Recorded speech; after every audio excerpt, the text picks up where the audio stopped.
Hola, ¿cómo están? Bienvenidas, bienvenidos a CNN Prime. En momentos más vamos a estar en vivo con la nueva presidenta de la Cámara de Diputados y Diputadas, Carol Cariola, la diputada comunista, primera vez que alguien de esa colectividad llega a presidir una de las cámaras del Parlamento y por lo tanto también es un hecho que tiene repercusiones políticas en sí, pero además por la forma, porque la oposición perdió por un voto del diputado Ojeda, sobre todo que estaba comprometido para llegar, que está automarginado, dice republicanos de la bancada, pierde esta votación y por lo tanto hay hartas repercusiones también políticas y mucha molestia en la oposición, en Chile Vamos, en Demócratas, en Amarillos, con la bancada republicana, que también ha hecho sus descargos de todo esto y muchísimo más. Vamos a estar conversando e informándoles hoy porque es el hecho político sin duda alguna de la jornada, pero hay mucho que contarles en materia económica, política y sobre todo también en temas internacionales. Comenzamos con los titulares. En segunda votación y por solo un voto, la diputada Carol Cariola fue electa como nueva presidenta de la Cámara. Así se convirtió en la primera militante comunista en la historia en asumir dicho cargo. La van a acompañar en la vicepresidencia el independiente Gaspar Rivas y el demócrata cristiano Eric Aedo. El Pleno de la Corte Suprema admitió a tramitación la solicitud de remoción del fiscal regional metropolitano Centro Norte, Javier Armendáriz. El requerimiento fue presentado por un grupo de diputados y diputadas que cuestionan la indagatoria por causas del estallido social contra el general director de Carabineros, Ricardo Yáñez, y que lo acusó también de mal comportamiento y abandono de sus deberes. El Ministerio de Salud confirmó 179 casos de dengue en el país. De ellos, 44 fueron contagios registrados en la isla de Pascua. Los restantes 135 son casos importados que llegaron a Chile continental, en su mayoría traído por personas que regresaron de un viaje reciente de Brasil. Donald Trump enfrenta su primer juicio penal acusado de pagar sobornos a una actriz de cine para adultos con el fin de mantener oculta una relación extramarital y proteger así su campaña presidencial del 2016. Es el primer expresidente de Estados Unidos en sentarse en el banquillo por una causa penal que comenzó con la selección de los 12 miembros del jurado. Todo esto y mucho más porque aquí comienza CNN Prime.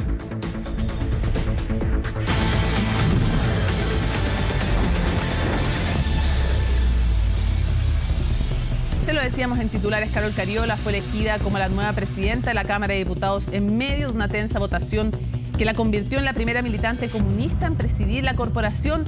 Francisca Cárdenas tiene todos los detalles. Francisca, buenas noches.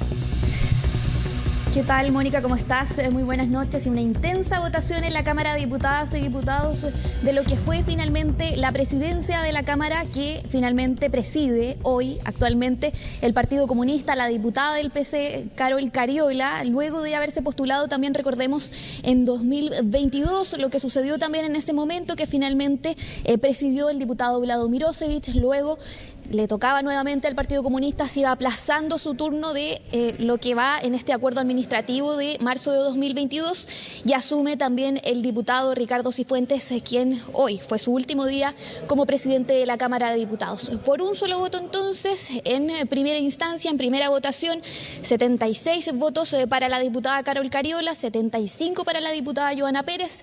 Se pasó a una segunda vuelta, a una segunda votación y es ahí donde se da este mismo número de votos que finalmente le dan la presidencia al Partido Comunista por primera vez en lo que va de la historia republicana de nuestro país al Partido Comunista y también la quinta presidenta mujer, la diputada Carol Cariola, quien asumió durante esta jornada. Hay que decir que los ambientes previos fueron de bastante confianza por parte del PC, de la bancada del Partido Comunista. Podíamos ver que habían parlamentarios que decían que ellos estaban confiados, que se veía un buen panorama para la bancada del Partido Comunista, para los parlamentarios y también para quien iba a ser candidato, porque este nombre finalmente se oficializó. Algunos ya sabían obviamente y se comentaba que era la diputada Carol Cariola, pero se oficializó después de varias negociaciones y conversaciones entre los parlamentarios, las bancadas y también varias conversaciones del gobierno con las bancadas de los parlamentarios. Es así que 15 minutos antes de la votación, de las 5 de la tarde, de las 17 horas, es que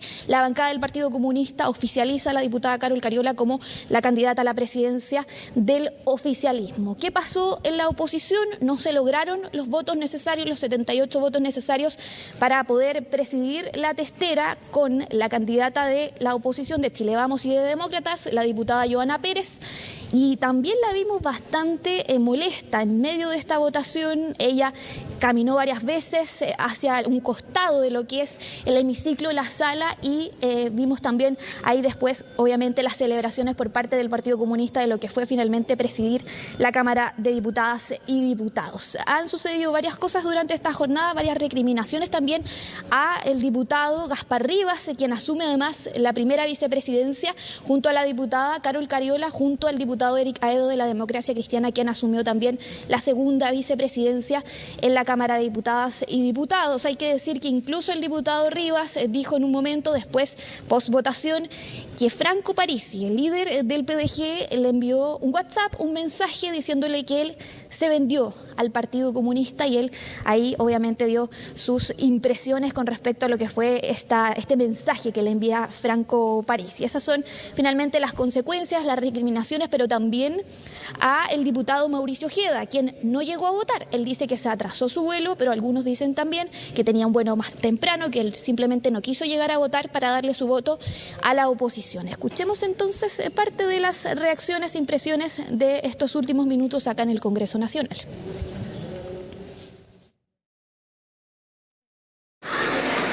Hay mucho ruido en la sala, no podemos escucharnos así.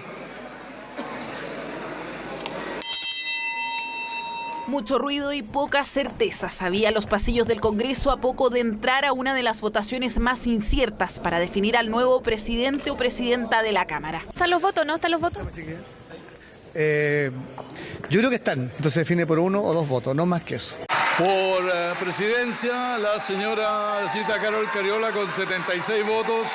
Por un voto, el oficialismo no solo retuvo la mesa, sino que además le devolvió al PC lo que no pudo conseguir en negociaciones previas: arribar por primera vez a la presidencia junto a Carol Cariola, la candidatura que minutos antes de entrar a la sala ya se daba por ganadora. Muy buen panorama. Ah, sí, ya está confiada. Sí, muy confiada. ¿Y por primera vez los comunistas van a llegar a la presidencia? Así es. Lo vamos a hacer, sí. Pronto. ¿Van a definir pronto? ¿Cariola o Cuello? Vamos a hacerlo pronto. Quise hacer esta transmisión en vivo. Estamos a 15 minutos de iniciar la sesión de la Cámara de Diputados y Diputadas. Y me pareció importante contarles a todos y todas quienes nos siguen de primera fuente, ¿no?, que vamos a enfrentar esta elección de la mesa de la Cámara de Diputados y Diputadas. Con ese anuncio en redes llegó a la sala, donde obtuvo 76 votos frente a los 75 que reunió la oposición con Johanna Pérez como su carta. Aunque por reglamento el resultado no fue suficiente, la segunda vuelta le entregó la presidencia a Cariola por una mayoría simple. Creo que hoy ha caído, afortunadamente, un veto atávico, no solo anticomunista, sino que también antidemocrático. Y demostraremos que las acusaciones y temores que se han intentado infundir, no solamente injustas, sino que además carentes de argumento y fundamento. En su primer intento a Cariola se le criticó su rol en la campaña del apruebo, en medio además de una querella contra el exdirector del INDH apoyada por diputadas comunistas. Eso rompió un pacto que, para ser repuesto, tuvo que pasar la presidencia de un liberal y un demócrata cristiano. Tras eso, las negociaciones del PC se intensificaron. ¿Va a conversar con el ministro? Sí, vamos a conversar. Había quienes señalaban que si el oficialismo perdía esta elección, tenía que producirse un cambio en el comité político. Y son los mismos que ahora están criticando el rol del gobierno. Por tanto, yo le pido en primer lugar que se pongan de acuerdo consigo mismos. Acá la presidencia es de una corporación diversa y el tono que ha tenido el discurso inicial de la persona que ha sido electa nos da cuenta de comprender bien eso. Ella es presidenta de una corporación diversa y por supuesto los sectores de oposición se lo vamos a exigir. Cariola es la quinta mujer y primera militante PC en llegar a la presidencia. Matrona y secretaria general de las Juventudes Comunistas, en 2013 dio el salto al Congreso, cuando fue electa con casi el 40% de la votación de su distrito. En un tercer periodo legislativo, compone la bancada comunista de 12 diputados. Teníamos los votos para ganar esta elección, pero no esperamos que la ausencia de un diputado del Partido Republicano permitiese que por primera vez en la historia llegara a la testera una diputada del Partido Comunista. Aunque la derecha tenía un piso sólido para disputar la testera y evitar el arribo comunista, varios en el sector ya temían la derrota. Estoy triste porque vamos a perder. Temor que se confirmó cuando la votación faltaba un voto, el del diputado Mauricio Ojeda. La razón más simple de lo que parece, un vuelo retrasado que le impidió llegar a tiempo a la sala. Él hace 7 meses que está automarginado de la bancada, no obstante ello se había comprometido a votar, tomó un vuelo que se retrasó y que no le permitió llegar, pero él no forma parte de nuestra bancada y los votos de la bancada estuvieron todos. Otras ausencias finalmente inclinaron la balanza hacia el oficialismo que pactó con otros sectores. La segunda vicepresidencia quedó para el DC Eric Aedo y la primera para Gaspar Rivas, uno de los 2 militantes que quedan del PDG, el partido que otra vez sufrió los costos del acuerdo. Decepcionado y traicionado por el voto de Gaspar Rivas, diputado, ojalá pronto, ex PDG. Yo voy a hacer todo lo posible para que Gaspar Rivas nunca más sea candidato ni a diputado ni menos a senador por el PDG. Recibí en mi WhatsApp un mensaje de Franco Parisi. Me puso... te vendiste al PC, bueno saberlo. Un hombre como Gaspar Rivas no está en venta. Buen ánimo y tranquilidad para el oficialismo que pudo mantener otra vez el control de la mesa de la Cámara, en la testera que será presidida por la diputada Carol Cariola, quien desde ya llamó a la oposición a no empantanar las políticas públicas. Había tenido el oficialismo un golpe muy duro cuando perdió el Senado y claramente esto de alguna manera recompone las fuerzas, pero no parece que vaya a ser tampoco una relación necesariamente fluida con la oposición, la de la actual testera.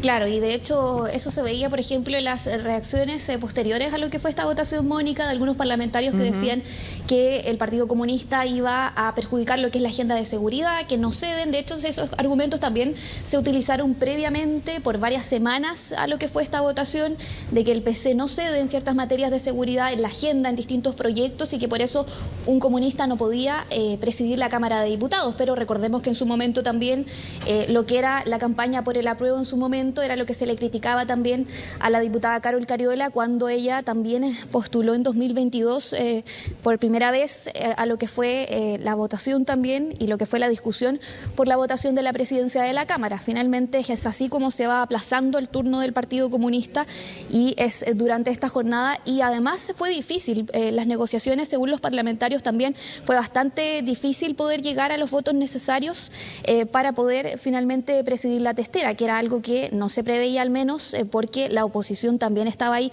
juntando los votos y en distintas negociaciones con las bancadas. Claro, y ahora la pregunta también es cómo se van a ir priorizando las agendas y si es que efectivamente van a lograr tener a las bancadas ordenadas, y qué pasa con ciertas figuras más disruptivas como la figura del diputado Rivas. Claro, sí, y eso también fue bastante sorpresivo, la verdad, durante esta jornada, lo que fueron los votos claves, no solamente del diputado Rivas, sino que también del diputado Mauricio Ojeda, que no llegó a la votación.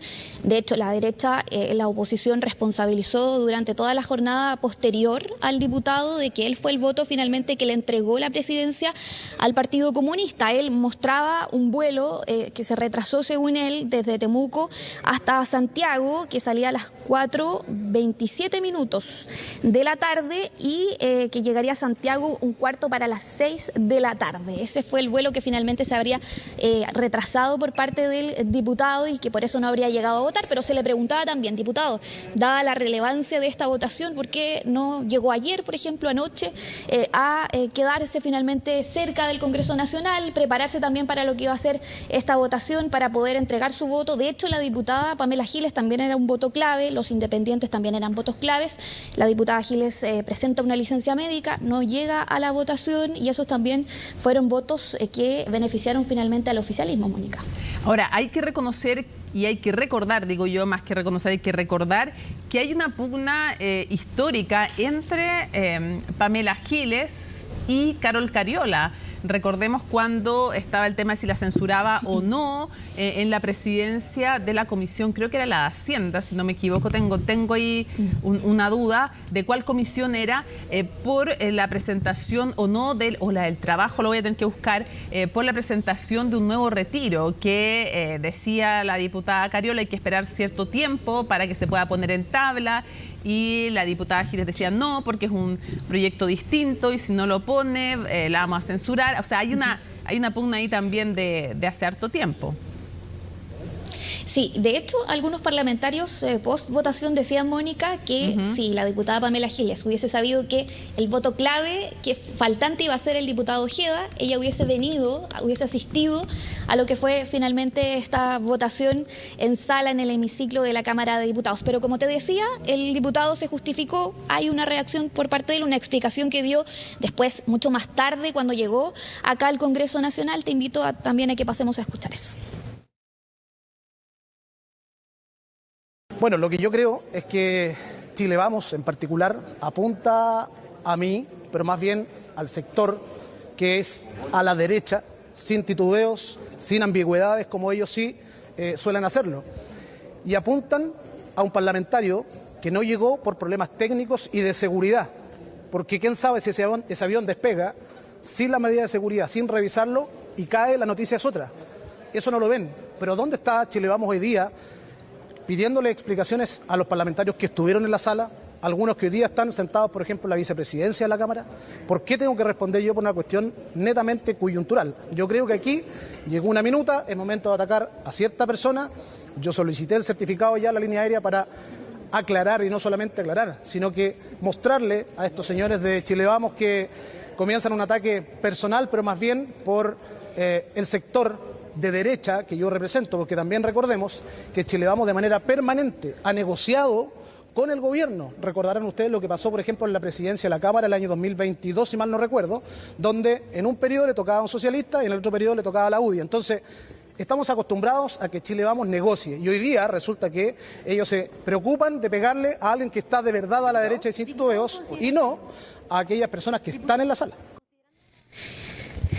Claro, hay que decir también, Mónica, la relevancia también, finalmente, algo que hablaban varios parlamentarios post votación, la primera parlamentaria comunista, primera vez que el Partido Comunista asume la presidencia de la Testera, y también que es la diputada más votada, y además que es la única de su bancada que ya está en su tercer periodo legislativo. Eso es también, y aparte el mensaje que dio ella cuando preside, cuando da su primera, digamos, declaración dentro de la sala, en el orden de la tabla finalmente de los proyectos legislativos, un llamado a la oposición también a no trabar los distintos proyectos y a poder conversar, tener diálogo también con respecto a eso. Y algo muy relevante que después la verdad es que no lo desglosó tanto la diputada Carol Cariola, la actual presidenta de la corporación, que es que ella dice que se acabó finalmente el veto antidemocrático, refiriéndose también a lo que han sido las declaraciones, los cuestionamientos de los parlamentarios constantes a lo que es el rol del Partido Comunista finalmente en la Testera, de que no podían presidir, decían en la oposición. De hecho, podíamos ver también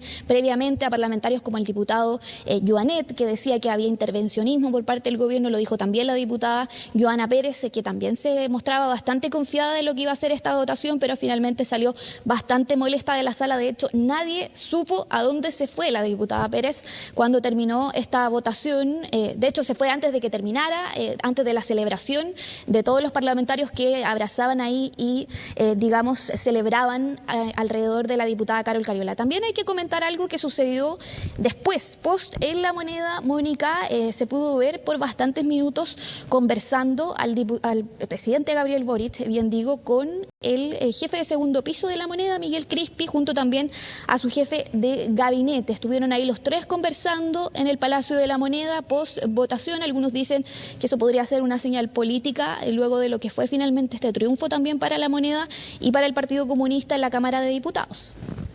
Claro, evidentemente que había un cuestionamiento, porque muchos decían, si es que se pierde ahora no solo la Testera del Senado, sino que la Cámara de Diputadas y Diputados, el ritmo del trámite legislativo, aunque depende en parte también evidentemente del Ejecutivo, son colegisladores, pero lo va a llevar al interior de la corporación, al interior de la Cámara Baja, la oposición y decían que era clave, que se decía de hecho el senador Pedro Araya, si pierden, ya estamos viendo las imágenes, ahora las tenemos, de la conversación del presidente en el balcón, eso está fuera de su despacho, se ven bien relajados, está ahí con el jefe de asesores del segundo piso, Miguel Crispi, el presidente de la República, conversando, junto a otros más, no alcanzo a ver la cara de quien está ahí a la derecha, pero claramente conversando y evidentemente su jefe de gabinete está ahí justamente, junto a él también está, y conversando efectivamente, y seguro que les parece una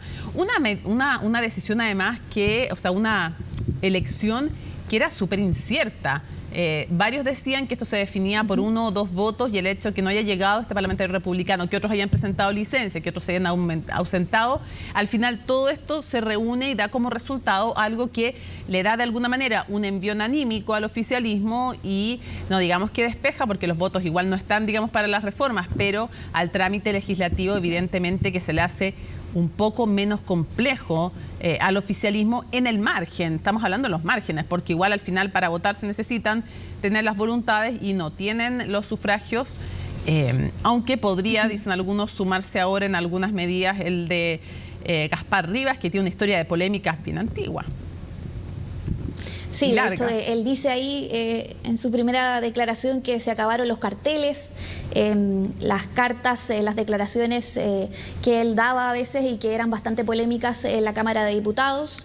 Y además porque algunos ven esto como una señal de que se termina de quebrar la bancada del PDG, que ya tenía solo 2 parlamentarios luego de que renunciara la semana pasada el diputado Rubén Oyarzo, de lo que fue también las negociaciones en medio de esta presidencia de la testera. Así que benefició finalmente los votos de algunos, las negociaciones también del gobierno con los parlamentarios al oficialismo, pero otras bancadas quedaron bastante molestas y dolidas también, al menos con el diputado Gaspar Rivas, con el diputado Rubén Oyarzo también, que se decidió finalmente por votar a favor de la diputada Joana Pérez. Se decía que ahí había una intención del diputado de pertenecer a la bancada de demócratas, por ejemplo, una vez que ya se comienza a quebrar un poco más esta bancada del PDG, y es así entonces como se van moviendo también las fuerzas políticas en el Congreso, y además porque hay algo muy relevante, Mónica, que es que los parlamentarios también en sus declaraciones previas, todas estas semanas le hablaban también a sus distritos con respecto a lo que van a ser también las próximas elecciones,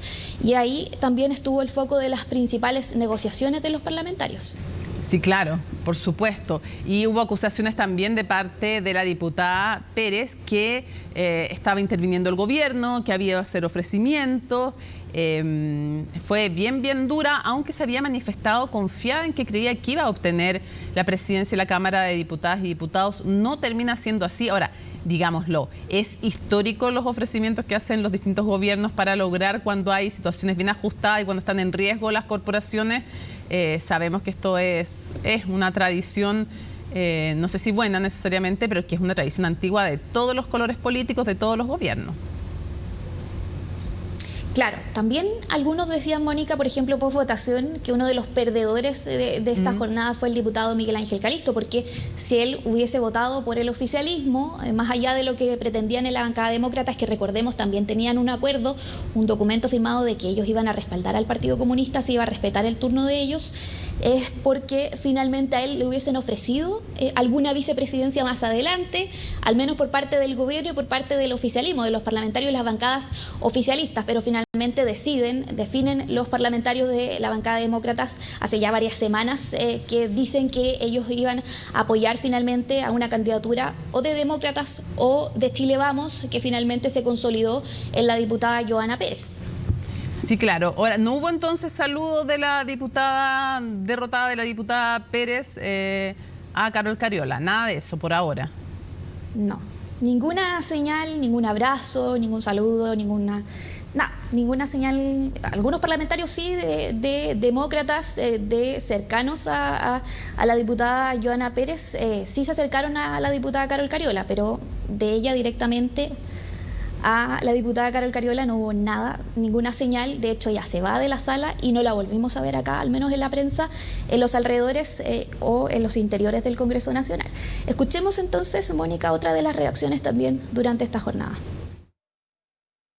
Hoy, por lo menos para nosotros, se jugaba ni más ni menos en la Cámara de Diputados el valor de la palabra, el valor de los compromisos, el valor de los compromisos que se asumen públicamente de cara a la gente, y si la política no cumplía eso, entonces con justa razón la gente tenía todo el derecho a preguntarse qué vale la palabra de ustedes. Hace 1 año y medio tuvimos una situación distinta, y esa situación fuimos capaces de asumirla, de conversarla, de dialogarla y de poner al país en el centro de la preocupación, y eso ha hecho que hoy día esta mesa haya sido elegida.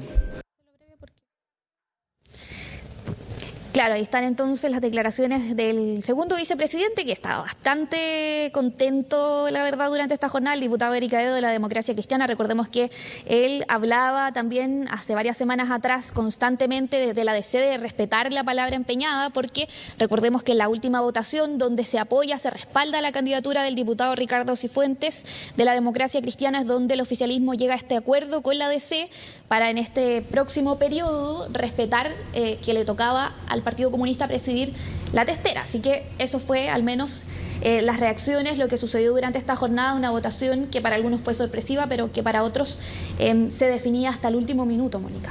Sí, y no hay que dejar de decir que, aunque es súper... Todo esto quería comentarte que vi incluso a la diputada Catalina Pérez en medio de los abrazos a la diputada Carol Cariola, la nueva presidenta de la Cámara de Diputadas y Diputados, y te iba a mencionar que, o sea, a tanto llegó la alegría porque la hemos visto en general en un segundo plano, más sola, pero la vimos ahí saludando a todos.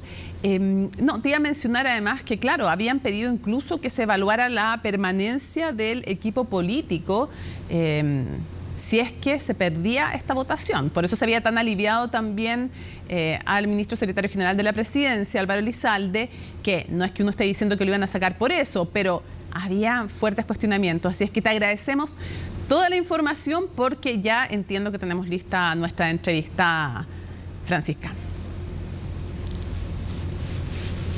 Nos vemos, Mónica. Muchas gracias, buenas noches. Oye, que nos costó sacarla, la tenía muy ocupada. Diputada Carol Cariola, primera militante del Partido Comunista en asumir la presidencia de la Cámara de Diputadas y Diputados. Lo digo así porque le cambiaron el nombre, así que se llama Cámara de Diputadas y Diputados. Definió una estrecha votación. La felicito primero, como hacemos con todos los electos en estos cargos. Muchas gracias. Y segundo, quiero pedirle que me aclare una cosa. No lo sé, lo reconozco. ¿Es la primera vez que un comunista se llega a la Cámara de Diputadas y Diputados o a ambas testeras de las dos? No hay ningún... En la historia del partido, entiendo, del Senado tampoco. Sí, bueno, efectivamente. Bueno, primero saludarte, Mónica. Hola, mucho gusto. Saludar a todos y todas quienes nos ven. Sí, efectivamente, es la primera vez que un militante o una militante del Partido Comunista de Chile llega a jugar un rol en la presidencia de la mesa de la Cámara. Habíamos estado anteriormente en las vicepresidencias con el actual presidente del partido, Lautaro Carmona, cuando era diputado, también con la diputada Carmen Hertz en la vicepresidencia, pero nunca en la presidencia. Y además soy la quinta mujer en ocupar este cargo como presidenta de la Cámara de Diputados y Diputadas. La mayoría han sido hombres hasta ahora, así que me parece que hay un doble valor en esta elección, ¿no? En ese sentido. Claro, nunca habían estado encabezando una de las cámaras del Parlamento. Quiero preguntarle, antes del Partido Comunista, quiero preguntarle qué significa para usted, en lo personal, y cuál diría usted que va a ser su sello, porque ya ha comenzado la polémica. Diego Chalper decía que usted en su discurso no entendía que esta era una corporación, se refiere a la Cámara de Diputadas y Diputados, diversa. Sí. No, bueno, primero decir que para mí sin lugar a duda es una razón de orgullo. Yo me siento muy honrada, no solo porque mi bancada me ha pedido poder representar de alguna u otra manera esta nominación, ¿cierto?, como candidata, no solo del Partido Comunista, sino que del oficialismo, de las y los independientes y del pacto, que finalmente fue el que selló este resultado el día de hoy, un acuerdo administrativo que ya tú sabes, Mónica, se ha gestado desde el principio de este proceso legislativo, legislativo, este periodo, que ha tenido algunas modificaciones en el camino, pero que finalmente ha dado los resultados que tenemos, que es que el oficialismo particularmente ha logrado mantener desde el primer año hasta ahora la presidencia y la conducción de la mesa de la Cámara de Diputados y Diputadas. Eso, sin lugar a dudas, ayuda, facilita a la coordinación, la vinculación con el Ejecutivo, a pesar de ser poderes del Estado distintos, pero que quede en manos del oficialismo es una ayuda. Así que, sin duda, que para mí es importante poder contribuir en eso, sobre todo porque a mí lo que más me importa y lo que más me interesa en este proceso tiene que ver con que las prioridades que se pongan sobre la mesa tengan que ver con las necesidades de las personas, con los objetivos de la ciudadanía, y en ese sentido no nos vamos a perder, vamos a escuchar, y yo espero marcar un sello, sobre todo abriendo el diálogo. Yo quiero romper los prejuicios que se han construido en torno a nosotros y nosotras. Lamentablemente se ha dicho que no vamos a hacer tal o cual cosa, que vamos a hacer o tal o cual cosa. Se han generado muchas especulaciones respecto de cómo vamos a ejercer este rol, y la verdad de las cosas es que si bien yo entregué mi discurso inicial, cierto, una serie de elementos vinculados a haber roto de alguna u otra manera una exclusión que se había dado el Partido Comunista, tú misma lo partiste diciendo, primera vez, eso no es casualidad.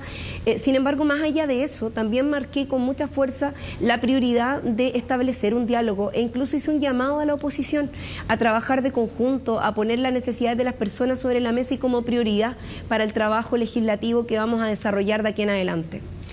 Entonces usted le va a dar garantía a todos los sectores porque puede descartar las aprehensiones, entre otros del diputado Chalper. Bueno, cada uno puede tener aprehensiones, están en su derecho a hacerlo, sin duda.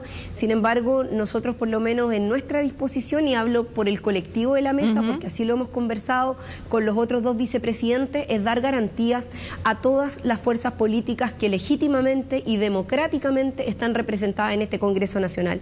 A nosotros nos interesa que todos los temas se puedan tratar, que los debates se puedan dar, que las discusiones políticas se puedan concretar, y evidentemente en coordinación con el Ejecutivo, pero también en coordinación con las bancadas. Si acá yo quiero recordar que la mesa de la Cámara o la presidencia no define por sí sola, no es una decisión unilateral, hay un trabajo cotidiano, semanal, con las jefaturas de comité, con todas las fuerzas políticas, y además esperamos generar, algunos espacios fuera de estos espacios institucionales que nos permitan conversar, dialogar y recoger las buenas ideas, ¿por qué no?, para poder hacer las carnes y poder priorizarlas en la construcción de la agenda legislativa que se propone semana tras semana. Tenemos hartas preguntas que hacerle, vamos por algunas. Una tiene que ver con algo más puntual.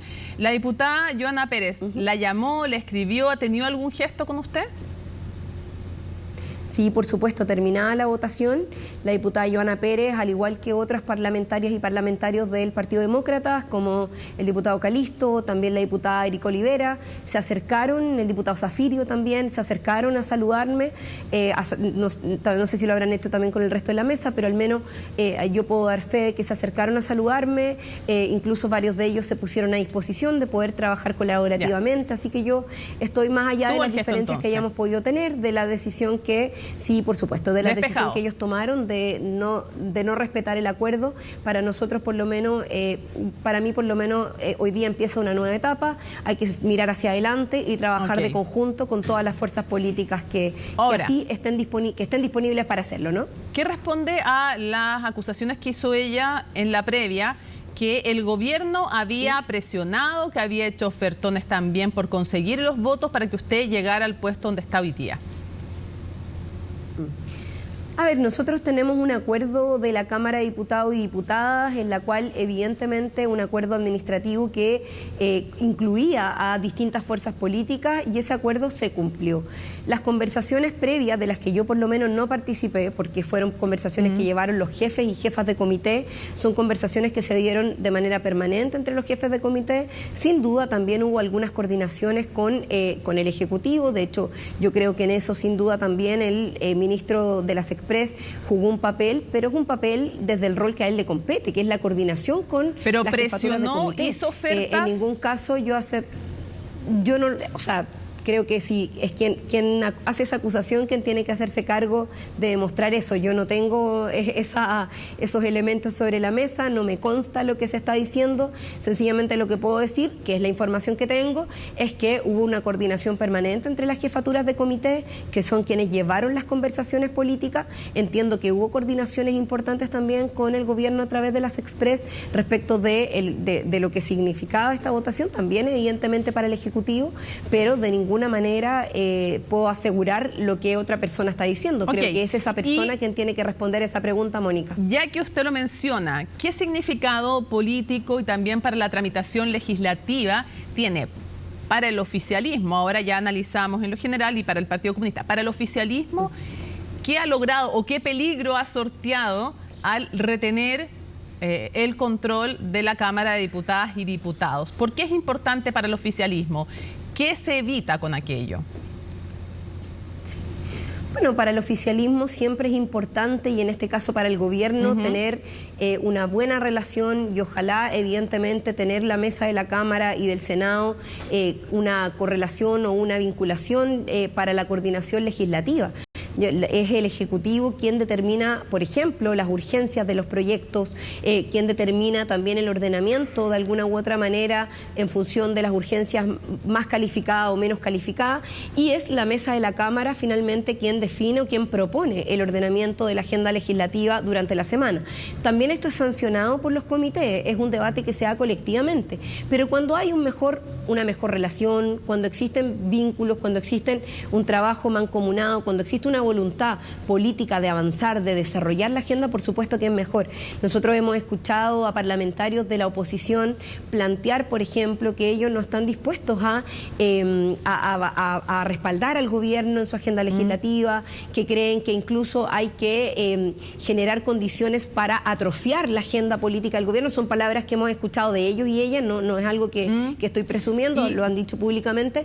Por lo tanto, evidentemente que es mejor tener a alguien que quiere colaborar con la agenda legislativa a tener a alguien que quiere atrofiar la agenda legislativa. Y en ese sentido, evidentemente, que para el oficialismo no es una casualidad quien presida la Cámara o quien presida la mesa. ¿Usted diría que esta ha sido una oposición obstruccionista?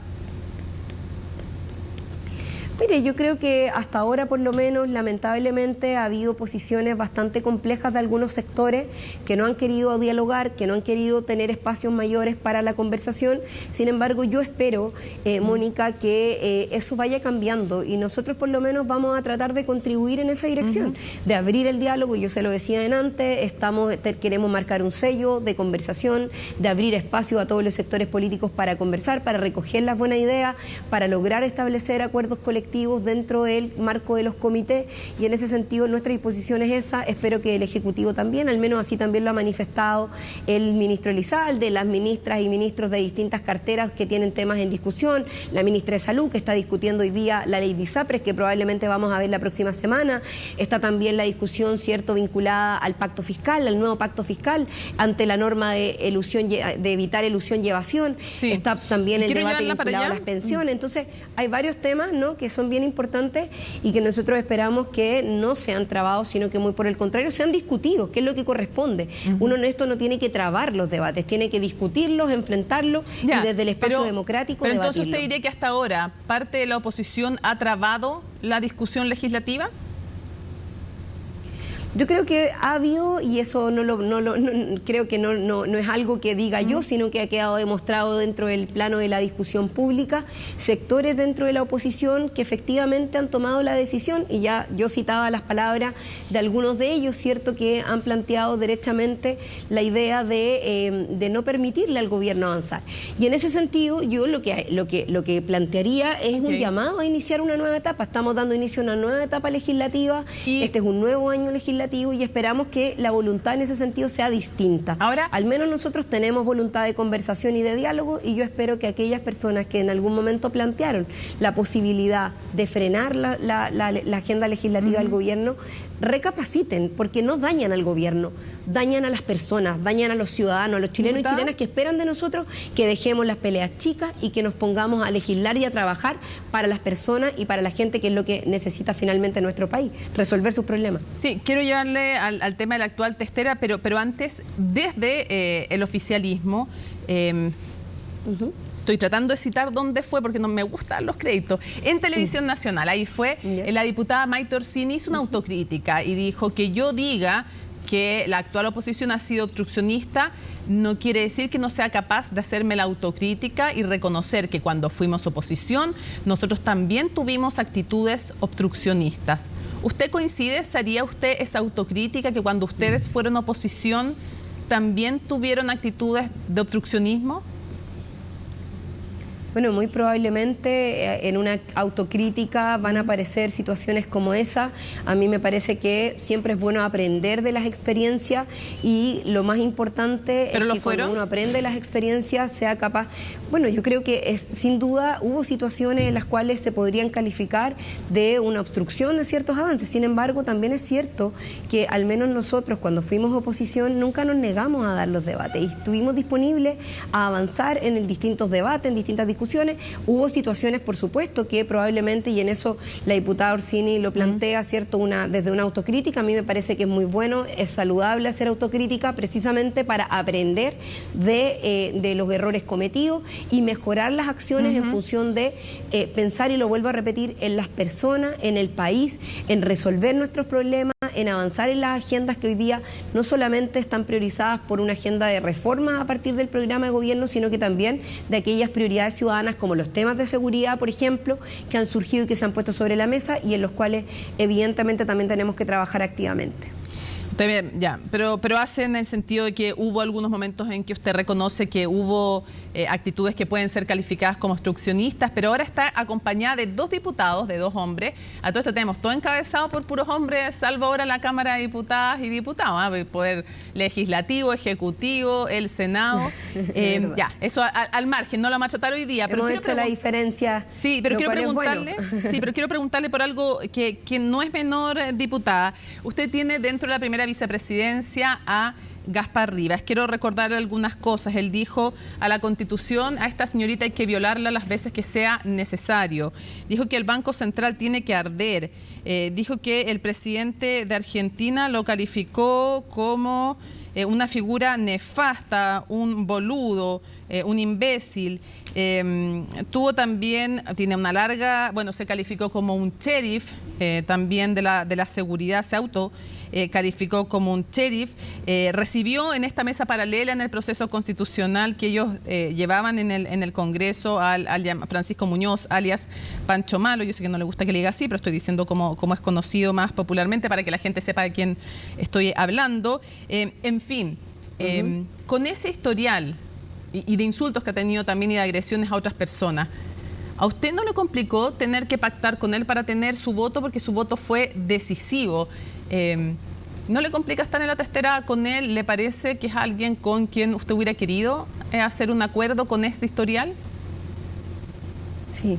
Mire, yo desde mi opinión personal he manifestado en más de alguna oportunidad diferencias con algunas de estas opiniones del diputado Gaspar Rivas. Sin embargo, lo que puedo decir, Mónica, es que nosotros lo que hicimos fue respetar un acuerdo administrativo. Desde el Congreso Nacional hay distintas fuerzas políticas. El acuerdo administrativo incorporaba al Partido de la Gente, también incorporaba al Partido Demócrata, también incorporaba a la Democracia Cristiana, además de todas las fuerzas del oficialismo y algunos independientes y algunas independientes. Y había un elemento que era fundamental en el centro de este acuerdo, que es que cada fuerza política iba a definir quién era su representante. Y en ese sentido, nosotros como Partido Comunista hemos sido tremendamente respetuosos desde el primer momento en que partió este acuerdo administrativo en las comisiones, en la composición de las comisiones, en las presidencias y por supuesto también en las distintas mesas que ha habido hasta ahora por quienes representan, más allá de la afinidad particular o de la posición política distinta que podamos tener respecto de algunas de las opiniones que algunos de estos diputados o diputadas han tenido en otros momentos. Sí. Por lo tanto, frente a eso, lo que nosotros hicimos y decidimos fue respetar el acuerdo.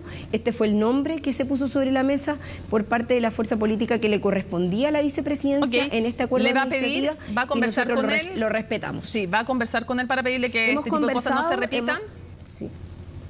Bueno, hemos conversado los 3 miembros de la mesa, de hecho acabamos de tener una reunión posterior a la sala y nuestra disposición, y al menos así lo hemos manifestado, más allá de que cada uno tiene que hacerse cargo de manera particular de lo que dice o hace, somos personas responsables, políticamente además cada uno de nosotros tiene una representación, pero al mismo tiempo fuimos electos por votación popular. Frente a eso yo no me puedo hacer cargo de lo que haga cada una de las personas que participan en la mesa. Sin embargo, al menos hasta ahora nuestra voluntad, y así lo hemos manifestado, ha sido poder tener una relación muy cordial de respeto, de coordinación y de trabajar en conjunto, pero sobre todo, y me parece no menor, Mónica, de respetar el rol institucional que nos corresponde. Yo hoy día ya no soy vocera del Partido Comunista como dentro de las vocerías que tenemos, digo, como una de las vocerías más que tiene el Partido Comunista, que son varias, ¿no? Partiendo por su presidente y su secretaria general, sino que hoy día lo que me corresponde es jugar un rol institucional. Entiendo el punto, pero usted me acaba de dar el pase para... Y eso es muy importante también, ¿no? Pero me acaba de dar el pase para hacer una pregunta antes de que ya se encamine a más al tema. Usted no deja de ser militante del Partido Comunista y quiero preguntarle por las críticas que se han hecho a su colectividad. De hecho, es largo de citar, pero concluye una crítica al diputado Guillermo Ramírez, entre otras cosas que dice, es que básicamente él cree que no es un partido democrático. Lo han dicho en más de alguna ocasión varios diputados que creen que el Partido Comunista no es un partido democrático y no centran solamente sus críticas respecto a los temas de octubre, del octubrismo y todo eso, sino que también y fundamentalmente muchos a que el Partido Comunista no ha sido capaz de calificar de dictaduras y a condenar con la fuerza necesaria las violaciones a los derechos humanos en dictaduras, yo me hago cargo de ese calificativo, como Cuba, Venezuela o Nicaragua. ¿Qué responde usted? Sí. Bueno, primero decir que el Partido Comunista es un partido que desde el Partido Comunista de Chile es un partido que desde su inicio ha sido parte del sistema democrático, ha sido un partido que ha decidido hacer parte de la institucionalidad. De hecho, hoy día, sin ir más lejos, es un partido que tiene una representación de 12 parlamentarios y parlamentarias en el Congreso, varios alcaldes y alcaldesas, concejalías, incluido en ello la capital de nuestro país. Por lo tanto, ha sido el pueblo de Chile quien hoy ha calificado las credenciales democráticas de este partido, al igual que todos los partidos que hoy día participan de la institucionalidad y la respetan. Y yo creo que la historia habla por sí misma. El Partido Comunista de Chile ha sido un partido que no solamente ha defendido la democracia, incluso al punto de que algunos de sus militantes durante tiempos muy difíciles, cuando se proscribe el Partido Comunista en un momento de persecución política durante la dictadura militar, estuvieron dispuestos a ponerse en riesgo en su totalidad para recuperar la democracia. Por lo tanto, la opinión particular que puedan tener algunos sectores de tratar de calificar al Partido Comunista como antidemocrático, como un partido que no respeta la institucionalidad, me parece que es injusta. Yo eso lo he manifestado, me parece que no corresponde. Sí, pero la crítica que le hago, la segunda parte, que tiene que ver con la política exterior, con no ser capaz de condenar en el exterior a las dictaduras y tener el mismo estándar respecto a derechos humanos cuando hay cercanía ideológica, para después alcanzar a preguntar, antes que se me acabe el tiempo, por el sistema político, esa crítica que tiene que ver a la actuación respecto de dictaduras en el extranjero, pero que son afines o cercanas ideológicamente respecto al pensamiento político, no digo respecto de ser dictaduras. Sí. Hay distintas posiciones incluso dentro del propio Partido Comunista, que se han manifestado públicamente en torno a distintas situaciones particulares en esos términos. A mí me parece que lo más importante de esta discusión es que las credenciales democráticas del Partido Comunista deben ser juzgadas por su comportamiento y en eso hay una historia que antecede al partido en el cual yo milito y, como bien dice usted, no he dejado de militar. Y yo me siento muy contenta y orgullosa además de que hoy día además se dé una muestra de término de la exclusión política que había habido en una institución como esta a una de las fuerzas que, lo vuelvo a repetir, para mí, y más allá de las opiniones particulares de este tema u otros temas en los cuales podamos tener diferencias con otras fuerzas políticas, desde el Partido Comunista me parece que las credenciales democráticas de nuestro partido no están en duda, y me parece que eso es muy importante, y sobre todo hoy día queda ratificado desde distintas fuerzas políticas que han decidido respaldar nuestra legítima opción de postular postular a la presidencia de una de las instituciones del Estado, ¿Diputada? Porque somos parte de las instituciones del Estado, las respetamos y así lo hemos demostrado de manera permanente aquí y en distintos otros espacios también, como hoy día también tenemos presencia en ministerios y en otros lugares de representación popular, política y social. Cierro con una pregunta que tiene dos partes, una que tiene que ver con el Parlamento y otra que tiene que ver con las movilizaciones sociales. Y es la siguiente, el punto es que está muy difícil para el gobierno hacer avanzar las reformas, no tienen los votos, eso es un hecho, no tienen los votos tal como están ahora las reformas, ni la tributaria, ni la de pensiones, ni varias más que se les ocurrieran, no tienen los votos. Entonces, primero quiero saber si para usted debiera, además en un contexto que va a trascender a este gobierno de fraccionamiento político, que todos los sectores han criticado, pero no es muy sexy estarse preocupando, digamos, de la reforma del sistema político. Es tan poco sexy como inversamente proporcional a lo necesario que pareciera ser. De hecho, hasta la Comisión Marfan, para hablar de crecimiento, dijo que era importante una reforma al sistema político y este gobierno ha decidido que esa no va a ser una de sus prioridades, sino que otras cosas que tienen que ver con urgencias sociales.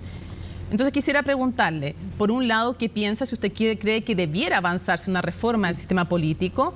Y por otro lado, ¿qué piensa de las declaraciones que hizo aquí en este canal su correligionario, el senador Núñez, que dijo que el gobierno tenía que convocar a la movilización social y que han reflotado a raíz también de los planteamientos que ha hecho la ministra Jara, que dijo que creía que echaba de menos más presencia al movimiento social y también de las declaraciones de quien es asesor del Ministerio del Interior, Juan Andrés Lagos, diciendo que los invitaba en el fondo a hacerse presente en la manifestación del 1 de mayo. Hay dos temas entonces, uno que es de reforma y otro que tiene que ver con si usted cree que el gobierno tiene que convocar o cree usted echa de menos también al movimiento social, tienen que salir o no a las calles.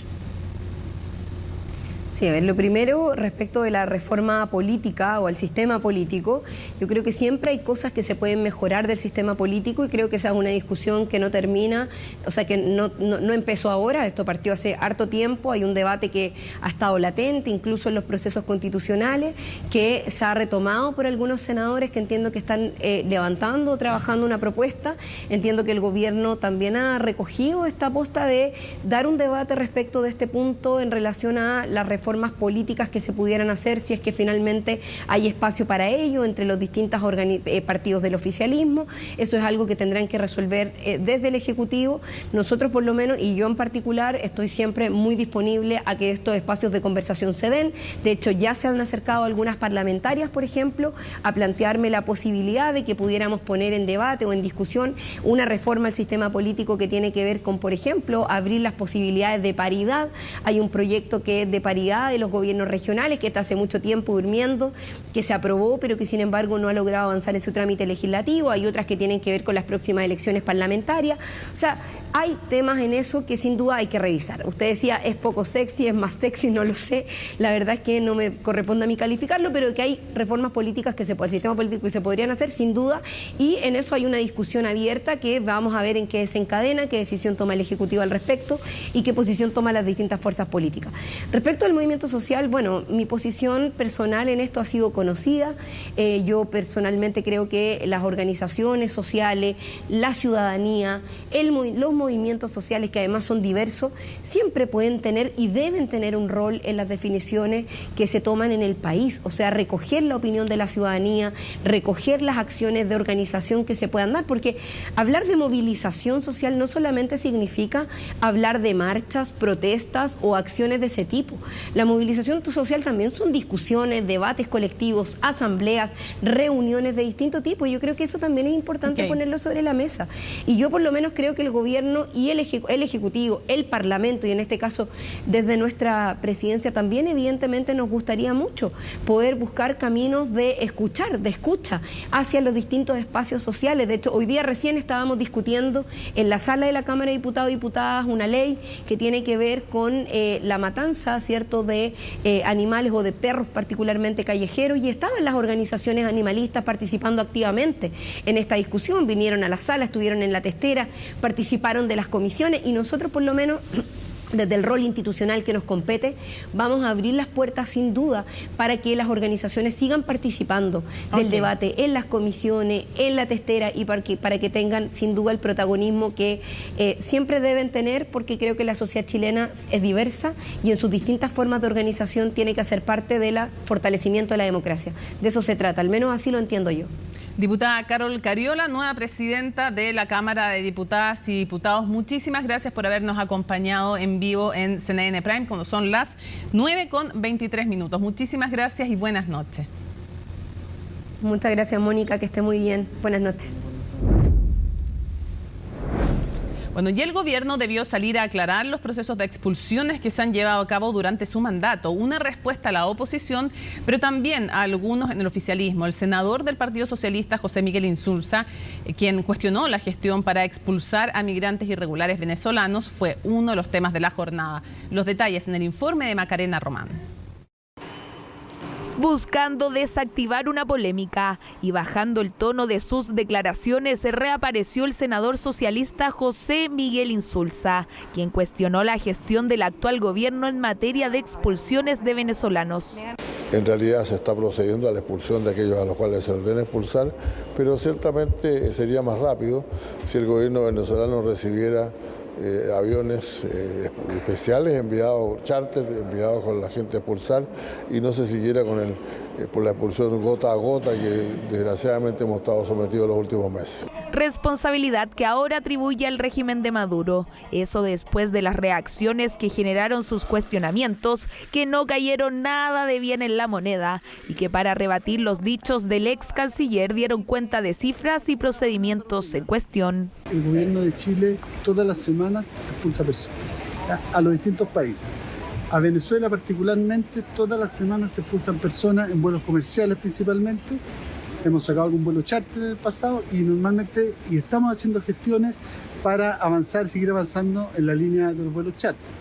Durante el año pasado se registró la cifra más alta de expulsiones de venezolanos, llegando a 343, entre causas judiciales y administrativas. El número es seguido solo por lo realizado en 2021, cuando se alcanzaron 261. Yo creo que aquí no hay que llamar a engaño, se puede hacer de la misma forma que se hizo durante todo el gobierno del presidente Piñera, extradiciones de ciudadanos venezolanos indocumentados hacia Venezuela. No puede ser que mientras el expresidente Piñera, cuando con Venezuela no teníamos ni siquiera embajador, llevó más de 10 aviones completos, llenos de migrantes ilegales a Venezuela, y este gobierno no ha sido capaz de expulsar a nadie. Lo cierto es que desde el 2018 hasta ahora el número de expulsiones ha variado. En 2019 se alcanzaron un máximo de 2.232, mientras el año pasado solo se llegó a 946. En el 2024 van 247, superando todos los años las judiciales sobre las administrativas. Si el Poder Judicial está pudiendo hacer más en materia de expulsiones, el gobierno claramente puede hacer más. En La Moneda reconocen que no han tenido la mejor colaboración por parte de los países que están en la contraparte, como es el caso de Venezuela. Por lo tanto, esperamos que luego de este llamado que hemos hecho al país vecino y la respuesta que hemos tenido, es que esa colaboración mejore mucho y de manera ágil y lo más expedita posible, ¿no? El problema es que con las dictaduras es imposible conversar. Y todo indica que el crimen del teniente Ojeda fue un crimen por motivaciones políticas. Básicamente, de manera indirecta, se le está pidiendo ayuda a los mismos asesinos.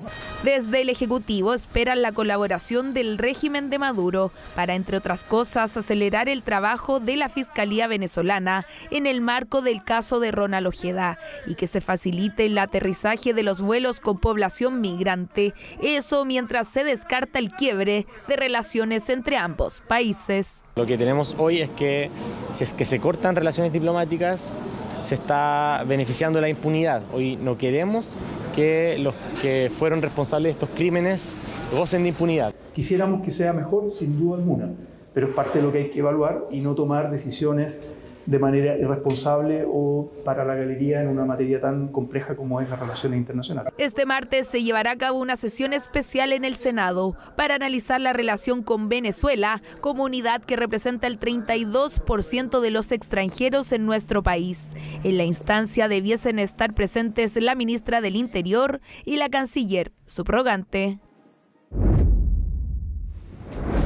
La Corte Suprema admitió a trámite el recurso que busca remover al fiscal Javier Armendáriz de la causa contra el general director de Carabineros, pero la verdad es que el recurso no busca removerlo de esta causa, porque esa causa no la lleva él, está bajo la fiscalía que él encabeza. Lo que busca el recurso es sacarlo de su cargo, y esto es lo que ha sido acogido a trámite, es decir, ahora comienza a analizarse el fondo.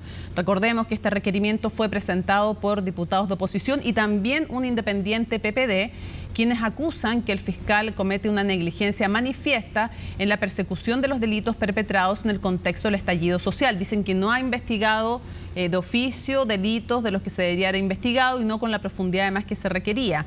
Y hablan también de una injustificada persecución en contra de Carabineros y la PDI. De este modo, el Pleno del Máximo Tribunal analizó la petición, decidió darle tramitación, por lo que ahora el presidente de la Corte Suprema tendrá 8 días hábiles para hacer,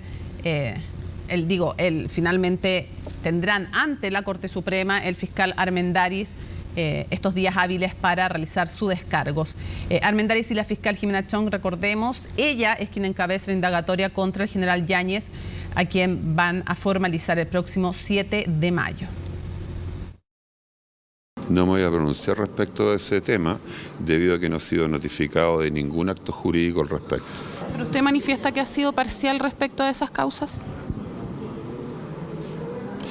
Si alguna persona, fíjese, tiene algún reclamo respecto de la actuación de cualquier miembro del Ministerio Público, de la Fiscalía, tiene los mecanismos y los remedios para ello en la medida que es interviniente.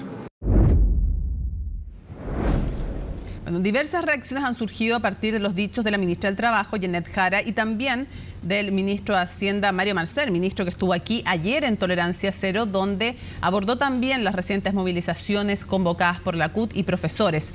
Fue la titular del Trabajo quien advirtió que les ha faltado una presencia más activa durante este periodo, mientras que la autoridad a cargo de los gastos y el financiamiento del sector público aseguró que, comillas, aquí en Tolerancia Cero, la voz de los movimientos tiene que estar presente. Los detalles los entrega Colomba Eichholz. La voz de los movimientos sociales tiene que estar presente. Que yo creo en una democracia en la cual todos los trabajadores, los empleadores y todas las personas tienen derecho a manifestar su opinión. No es una, sino dos las autoridades del Ejecutivo las que han planteado que organizaciones sociales tengan presencia activa para apoyar, criticar o proponer en todos los roles que cumple un movimiento social autónomo de un gobierno. Participación que para algunos sectores se traduciría en la vía utilizada por la actual administración para llevar adelante las reformas que se encuentran inmovilizadas en el Congreso. Este gobierno insiste en hacer llamado al movimiento social en temas que a ellos parece que le convienen, pero a mí me gustaría ver cómo resuelven con el movimiento social los problemas de seguridad que hoy día tiene Chile, los problemas de no crecimiento, los problemas de falta de empleo. Yo le haría un llamado de responsabilidad a la ministra. Lo que los chilenos están pensando, a diferencia de la ministra Jara, que lo que falta es que este gobierno empiece a poner las prioridades y empiece a legislar con respecto a lo que hoy día los chilenos demandan: educación, trabajo, salud. Movilizaciones que, según el militante comunista y actual asesor de la Subsecretaría del Interior, Juan Andrés Lagos, dieron fruto durante el estallido social, cuando lograron, entre otras cosas, que empresarios consideraran establecer un salario mínimo a sus empleados. Imaginar que la movilización social es un fantasma del cual hay que protegerse es la aberración. Lo podrán hacer los que les da pánico. La movilización es de suyo democrática, de suyo una contribución a mejorar los grandes temas de Chile, el derecho a voto de la mujer. ¿Cómo se logró? En varias de las reformas clave que ha tenido el gobierno, al principio vimos en la derecha una oposición tremenda, y el espacio, por ejemplo, que se tiene semanas distritales donde las organizaciones pueden acercarse a sus parlamentarios, como también otras maneras de expresarse, han servido un poco para tomarle la urgencia de resolver estos temas y que finalmente los representantes puedan acoger los planteamientos que hace la ciudadanía. Planteamientos que desde el sector empresarial reiteran deben llevarse a cabo por vías institucionales, donde legisladores estén dispuestos a escuchar sobre aquellas materias que aquejan a la ciudadanía. Claramente ese llamado a hacer más presión social en la práctica, ¿qué significa? Significa estar más en la calle. Hoy día la gente está cansada, la gente requiere soluciones y esas soluciones se dan en el Congreso. Que no se preocupe, que despeje esa preocupación. Así como los empresarios se reúnen, los demás actores sociales también tienen ese derecho. Así es la democracia. Democracia que desde el gobierno implica también estar en permanente contacto con los territorios, con la calle, los barrios y las organizaciones de la sociedad civil. Actuación que el Ejecutivo plantea haber desarrollado desde el primer momento. Muchos que componen el gobierno, partiendo por el presidente de la República, viene de la organización social, viene del movimiento social. Cuando hablamos del rol de las organizaciones sociales, lo hacemos pensando en la construcción de democracia y siempre lo hacemos pensando en la manifestación pacífica de sus voluntades y sus propuestas, evidentemente. Manifestación que en el caso de los trabajadores se llevará a cabo como todos los años el próximo 1 de mayo, a la cual atenderá la ministra Jara si sus responsabilidades le permiten tener dicho espacio. Bueno, durante el fin de semana se detectó la presencia del mosquito que provoca el dengue en el terminal de buses de los Andes. La situación que genera alerta al ser además el primer hallazgo en una zona urbana. En ese sentido también el Ministerio de Salud detalló que se han registrado 135 casos en Chile continental en lo que va del año. ¿Qué riesgos de propagación existen? Lo vemos en el informe de Javiera Albornoz. Ponga atención a estas imágenes y recuerde las características de este mosquito. Es el Aedes aegypti, la especie causante del dengue, que no es autóctono de Chile continental, pero que fue encontrado durante el fin de semana en el terminal de buses de los Andes. Lo que se encuentra en el terminal son mosquitos adultos y también huevos de los mosquitos, y eso es producto de la vigilancia intensificada que hemos realizado. Se trata del primer hallazgo del mosquito en zona urbana en Chile continental, lo que por supuesto movilizó a las autoridades para frenar la propagación en la zona. Recalcar que hoy día no tenemos dengue en nuestra provincia y queremos mantenerlo de esa manera. Hemos sostenido una reunión importante con el alcalde de los Andes y también con el dueño del terminal de buses para iniciar el trabajo de fumigación que se va a realizar a partir de hoy en la noche, hoy día, miércoles y viernes, y además estamos haciendo una intensificación de la vigilancia en el 100% de las viviendas de alrededor de este foco. Pese a su detección y fumigación, la sola presencia ya alerta también a especialistas. El riesgo, nosotros lo hablábamos hasta la semana pasada, de que era bajo de contagio dentro del país por las condiciones ambientales, porque el mosquito no lo teníamos dentro del país, pero al encontrar ya el vector dentro del país aumenta el riesgo. Si no existe el mosquito, no existe forma de contagio del dengue. Esa es la importancia de que se haya encontrado el mosquito en el terminal de buses en los Andes. El encontrar el mosquito en Chile continental significa que existe la posibilidad de contagio. Esa es la importancia. De acuerdo a cifras del MinSal, en lo que va del año, se han registrado 135 casos en Chile continental, todos importados. Eso quiere decir personas que han viajado a países que tienen la presencia de este mosquito. Esta cifra supera en gran medida los 90 casos que hubo en el 2023. Nosotros estamos viviendo la repercusión del escenario que está en las Américas, donde existen mayor número de mosquitos que nunca antes y el mayor número de casos reportados de dengue que nunca antes. ¿Cómo llegó el mosquito a Chile? Este solo tiene un radio de vuelo de 200 metros, lo que significa que solo se puede mover a través de camiones, buses o vehículos. De ahí también el reforzamiento de medidas en pasos fronterizos. Sin embargo, también las medidas se intensifican para quienes viajan a países que tengan la presencia de este mosquito.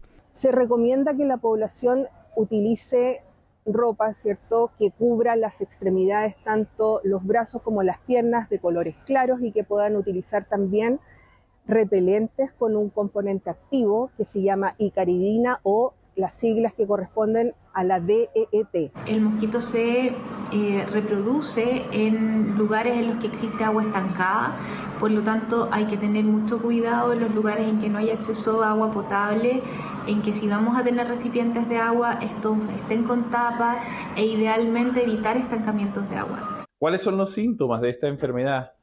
La fiebre alta, normalmente la fiebre puede superar los 40 grados centígrados con facilidad, muchísimo o mucho dolor óseo, dolor en la parte baja de la espalda, dolor en las piernas, dolor de cabeza, dolor detrás de los ojos. Estos síntomas suelen durar unos 5 a 7 días y la enfermedad en un porcentaje significativo de las personas termina con una erupción cutánea. Alertas y cuidados para enfrentar esta infección viral, que según explican los expertos, será cada vez más común. Sin ir más lejos, solo lo que va de este 2024 ya van en las Américas 3,5 millones de casos, casi alcanzando los 4 millones que hubo en todo el 2023. Una de las razones, el aumento de las temperaturas provocadas por la crisis climática.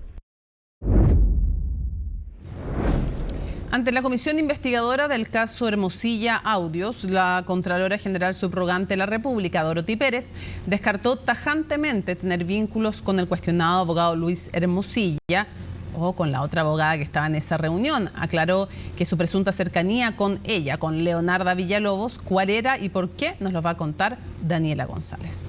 Yo esperaba que ella nos dijera, dentro de este caso Audio, ¿cuál es la relación con Leonarda Villalobos? Porque apareció en CIPER su relación que usted tuvo en su casa. Así, sin más preámbulos, el diputado Mellado le hacía la pregunta que muchos querían hacer. ¿Cuál es la relación con ella? ¿Una relación profesional? ¿Hacían temas profesionales juntos? ¿Un tema personal?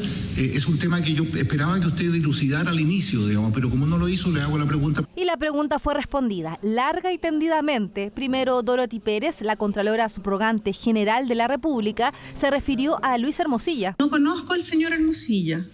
Nunca he hablado con él, nunca me he reunido con él, nunca he tenido ninguna conversación de ningún tipo, ni profesional, ni por escrito tampoco. Luego, la Contralora Subrogante respondió la pregunta que inicialmente le hicieron sobre Leonarda Villalobos y la reunión que mantuvo con ella en su casa en marzo del 2023, 8 meses antes de que se destapara el bullado caso Audios. Lo que sucede es que su marido, que es un exfuncionario del Ministerio de Educación, donde yo trabajé durante casi 2 años, hace muchos años, el año 2014, me invitó a una actividad a su domicilio. Y yo no sabía que estaba casado con la señora Villalobos. Ella fue muy clara, como siempre ha sido Dorothy Pérez, bien directa y clara en decir que ella fue invitada por el marido de Leonarda Villalobos, a quien ella había conocido y trabajaron juntos en el Ministerio de Educación, y que había sido una tertulia, digamos. No tengo por qué no creerle. Esa es su palabra, no hay por qué desconfiar de la investigación, la que tiene que decir si es que hay alguna relación con ella que amerite investigar alguna causa. Hernán Larraín fue otro de los invitados a exponer. Esta sesión buscaba ver eventuales influencias de Hermosilla en el nombramiento de jueces. El exministro de Justicia, a diferencia de algunos de sus pares, optó por asistir a esta instancia política. Yo he asistido porque creo importante poner el dedo en la llaga. Aquí lo que está fallando es el sistema de nombramiento. Y no busquemos subterfugio. Aquí tiene que haber voluntad política para resolverlo, porque si no, de tiempo en tiempo encontraremos que hay irregularidades que pueden ser insoportables, impropias o indebidas. Y eso hay que evitarlo. ¿Usted siendo abogado cree que debiese ser castigado el hecho de que otros abogados estén influyendo en el nombramiento de jueces? Mire, no me voy a pronunciar sobre esa materia, eso está en manos de los tribunales de justicia. Respecto del exministro Larraín, creo que él hizo un acto republicano de poder asistir, no obstante no estar obligado, demostrando que efectivamente las ex autoridades que son invitadas para acá pueden asistir. El que nada hace, nada teme. También se esperaba la presencia de Sebastián Sichel, expresidente del Banco Estado, para transparentar algunos cobros hechos por Hermosilla a la empresa bancaria. Sin embargo, Sichel decidió no asistir. Así las cosas, avanza la comisión investigadora del caso Audios. Esta jornada con importantes declaraciones de la Contralora General de la República. 9 de la noche con 41 minutos, listos junto a Alicia Contreras para revisar las informaciones internacionales. ¿Cómo estás? Buenas noches. Muy bien, ¿y tú, Mónica? Muy bien también. Partamos con la noticia que ha marcado sin duda la jornada, y es este juicio penal en contra de Donald Trump. Es un juicio histórico porque es el primer expresidente que se enfrenta a un juicio criminal en Estados Unidos, y es por el pago de sobornos a esta actriz, Stormy Daniels, que se le pagó $130 $130.000 para que ella no dijera de su relación que tuvo con Donald Trump en 2006. Se le pagó esto para que no lo dijera en 2016, cuando fue la campaña presidencial. Ahora, esto no es un delito, pero lo que se le acusa a Donald Trump es que falsificó documentos para ocultar este pago, ya que podría haber afectado su campaña presidencial. Hoy día partió el juicio con la selección del jurado, que es un proceso bastante largo. Hoy día se presentaron 100 personas, 50 fueron descartadas porque dijeron que no podían ser imparciales en este juicio contra Donald Trump. Laura Soto hizo un informe de lo que fue el primer día de este juicio contra el exmandatario.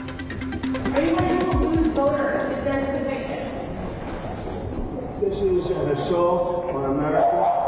Nothing like this has ever happened before. This is political persecution. This is a persecution like never before. Nobody's ever seen anything like it. Son incontables las veces que hemos escuchado palabras como estas provenientes del expresidente Donald Trump. Ahora, eso sí, el panorama es distinto. Este lunes se dio inicio al primer juicio penal en su contra. Un día histórico porque también es la primera vez que se abre un proceso de este tipo contra un exmandatario en Estados Unidos. Mi hijo se está graduando de la escuela secundaria y parece que el juez no me dejará ir a la graduación. Que no pueda ir a la graduación de mi hijo o que no pueda ir al Tribunal Supremo de Estados Unidos, que no esté en Georgia, Florida o Carolina del Norte haciendo campaña como debería, es perfecto para los demócratas de izquierda radical. Eso es exactamente lo que quieren. Se trata de interferencia electoral. Se trata de una de las 4 causas penales que actualmente pesan sobre el candidato republicano, pero podría ser la única en llegar a la fase de juicio antes de las elecciones de noviembre. En este caso en particular, Trump enfrenta 34 delitos graves de falsificación de registros comerciales debido a su presunto involucramiento en un pago de $130.000 que su entonces abogado Michael Cohen hizo a la estrella de cine para adultos Stormy Daniels. Esto para comprar su silencio antes de las elecciones de 2016 por una supuesta relación extramarital que ella habría mantenido con el exmandatario una década antes. El núcleo de este caso son los pagos que se hicieron a Michael Cohen, que fueron registrados como anticipos legales, y el jurado va a tener que decidir si eso era una caracterización justa de los pagos que el presidente Trump estaba haciendo a uno de sus abogados en el momento. Creemos que respecto a esos pagos, el presidente Trump no hizo absolutamente nada malo. El proceso que se desarrolla en Manhattan comenzó con la difícil tarea de conformar al jurado de 12 miembros y 6 suplentes, una selección que contempla un exhaustivo cuestionario de 42 preguntas y que podría durar 2 semanas. La selección del jurado no va a ser fácil en este caso. El juez Juan Merchan probablemente va a pasar por cientos de jurados para encontrar 12 que puedan ser justos e imparciales. Todo el mundo en este país tiene una opinión sobre el expresidente. De hecho, más de la mitad de los 96 candidatos que se presentaron este lunes fueron descartados tras manifestar que no podían ser imparciales en esta causa. Al cierre de la jornada quedaron solo 9 posibles jurados interrogados. Se estima que el juicio durará entre 6 a 8 semanas y si bien no es televisado dentro de la sala del tribunal, Trump debe estar ahí presente todos los días, excepto los miércoles de receso y los fines de semana. De ser declarado culpable, podría enfrentar hasta 4 años de prisión. Si Donald Trump fuera declarado culpable de estos cargos criminales en Nueva York, todavía sería elegible para postularse a la presidencia. Puede que no sea elegible para votar, eso sí. También sabemos que Donald Trump ha estado utilizando estos asuntos penales como una forma de hacer campaña, como una forma de obtener contribuciones políticas. Bien es sabido que los más de 90 cargos penales que enfrenta no han perjudicado su ventaja para los comicios de este año. Es más, ha decidido trasladar a parte de su equipo de campaña a Nueva York. Grupos de simpatizantes del exmandatario, como también opositores, se manifestaron frente a la corte durante esta histórica jornada. No va a ser justo. Si el hombre pisa una cucaracha, van a tratar de condenarlo por asesinato. Este no es el Estados Unidos en el que crecí. Nosotros individual y colectivamente nos alegramos de que por fin se lleve a Trump ante el juez en un caso penal. Nos alegramos de que sea aquí en Nueva York porque sabemos que el juez Merchan es un juez justo. Así finaliza el primer día de un proceso que se reanudará este martes a las 9:30 de la mañana y que podría extenderse hasta junio. Ahí lo teníamos entonces. Mañana continúa el juicio para continuar con la selección del jurado de estas 12 personas que van a decidir entonces el futuro de Donald Trump en este juicio penal, este juicio histórico. Y ahora queremos actualizar lo que está pasando, que fue la noticia de este fin de semana, este ataque de Irán a Israel. Hoy día Israel tuvo su gabinete de guerra, están analizando cómo responder a Irán después de este ataque de 300 proyectiles a su territorio. Este es el primer ataque desde suelo iraní hacia Israel. Están analizando lo que van a hacer. Todavía no lo comunican cómo van a responder, pero sí dijeron que Irán va a tener su respuesta. Y para eso preparamos una serie de gráficas para que podamos analizar un poco y entender cómo ocurrió este ataque. Para eso tenemos que ver primero la zona del ataque, que lo tenemos en acá, lo tenemos en esta gráfica. Lo primero que hay que señalar, dejemos que corra la animación hasta llegar... El punto. Ya, ahí está. Primero, este ataque de Irán a Israel surge por, primero, el ataque a su consulado en Damasco, Siria. Eso ocurrió el 1 de abril. O sea, Israel ataca en Siria el consulado, o sea, de aquí a aquí. Exactamente. Eso ocurre el 1 de abril. Y es por eso, 13 días después, Irán prometió venganza y lanza este ataque a Israel.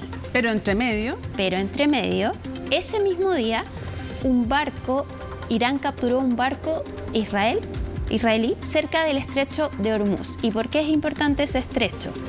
Porque ahí sale el petróleo de los principales países del Golfo Pérsico. Claro, imagínate, están los Emiratos Árabes Unidos, que está por acá, Arabia Saudita, tenemos a Irán, o sea, Yemen, Omán, toda la zona muy explosiva, pero por ahí está el Golfo Pérsico y por ahí pasa el 21%, ni más ni menos, del petróleo mundial. Se cierra ese estrecho, sube el precio del petróleo inmediatamente. Eso pasó durante el día.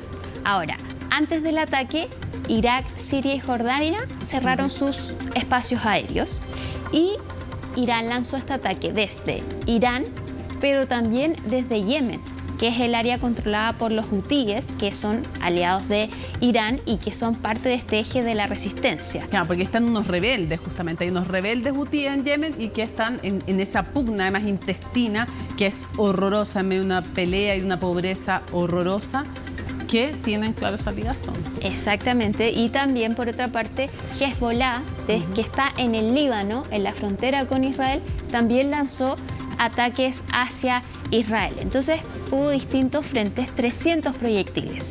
Israel interceptó el 99%. Pasemos a ver la siguiente. Sí, déjame solamente, se me fue, bueno, ya se me fue, pero en el Líbano igual nomás, solamente para decir que ahí está el Líbano, así que igual podemos, no llego ni saltando, pero en fin, pero solamente contar que en el Líbano, que limita en el fondo, el norte de Israel limita con el Líbano, está esta milicia chiita Hezbollah, que no es que gobierne el Líbano para nada, de hecho el Líbano se ha resistido a meterse, pero ha habido cierta complicidad en algún momento. Hoy tuvo una pugna con los sectores cristianos y todo, pero tiene una base importante, está en el Líbano Hezbollah de manera muy importante y ataca le llegan desde el norte en el fondo. Claro, directamente. Claro, desde el sur del Líbano, desde el norte de Israel. Exacto.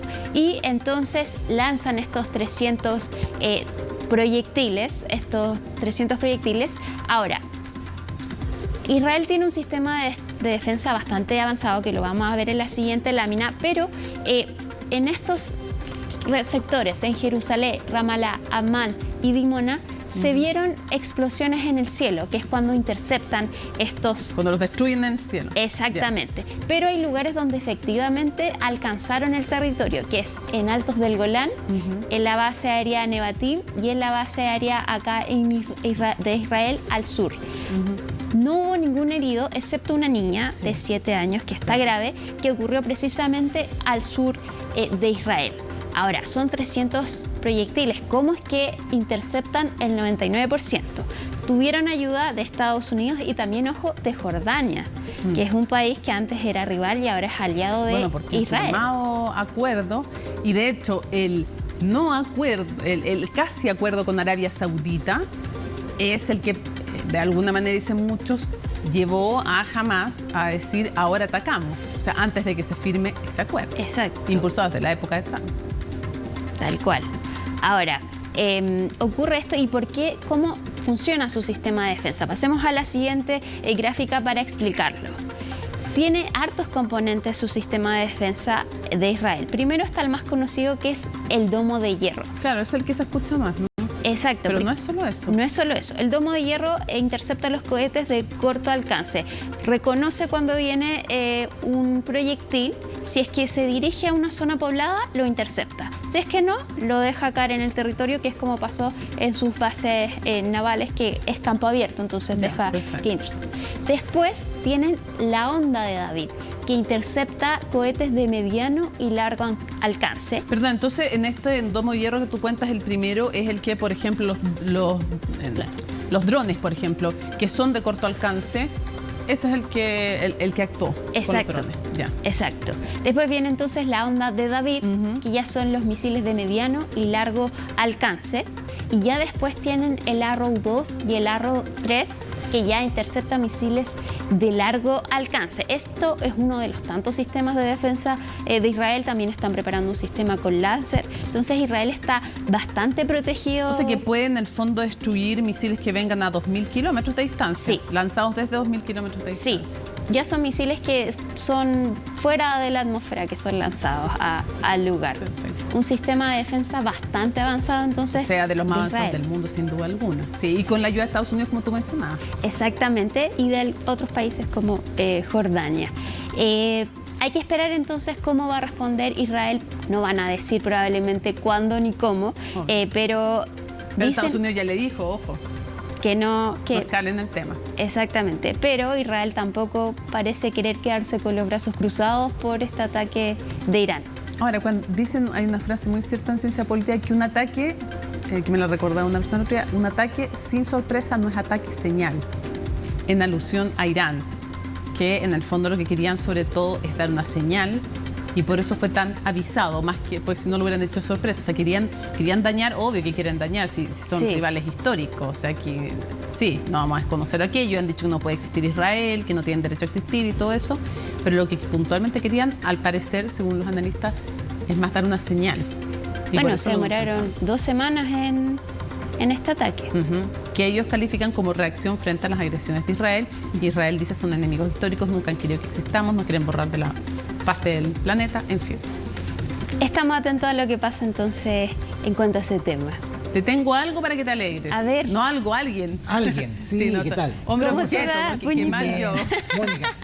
Por favor. Yo no sé de qué equipo eres hincha. No me gusta ¿No te gusta el fútbol? No. Bueno, pero vamos a estar en un móvil con todos los detalles. De la U, ahora como que vende ser de la U. Sí, mi papá es de la U, ya. Entonces va a gozar, porque está perdiendo Colo-Colo en este minuto. Para el papá de Alicia. Vamos a tener un móvil con todo lo que está pasando en el Monumental, pero también hoy es un día muy importante porque hay señales claras que dicen que Nadal está en su último año y va a jugar, él lo ha dicho, su último Conde de Godó, torneo en el cual Nico Yarri debuta este miércoles y vamos a estar con todos esos detalles.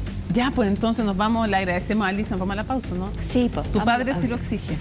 Un saludo a mi papá, me debe estar viendo. Absolutamente. ¿De Colo-Colo estuvo? No, de la U. De la U, ya, perfecto. De la U, pues te dijeron, de la U. Perdón, es que tú como andabas hoy día de blanco y negro, me confundo. Yo soy de la Unión Española y de Deportes Concepción, así que no. Sí, que ganó ayer, ¿eh? ¿Mostramos los goles acá?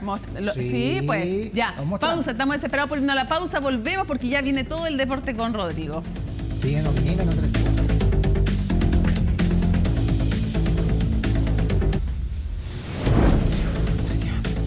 Ya, ok, después de esa nota, todo va a comer en sus casas. Termina CNN Prime, viene CNN Tiempo y luego nos reencontramos en Aquí se debate, el programa de debate de la televisión chilena. ¿Qué tal? Cada lunes. Y ojo, hoy día vamos a hablar del tema, el conflicto con Venezuela. Van a estar 3 senadores, o sea, en verdad no, 2 senadores y la ex canciller, ex subsecretaria también, Carolina de Valdivia, del gobierno del expresidente Sebastián Piñera. El senador Rojo Edwards, el senador José Miguel Insulza, ¿se retracta o no se retracta lo que dijo hoy día que era culpa de Chile también no estar expulsando más venezolanos con órdenes pendientes? Bueno, eso y más se viene intenso, así es que no se lo pierdan. Lunes 15 de abril, así estuvo nuestro país y el mundo. Somos CNN Chile. Buenas noches.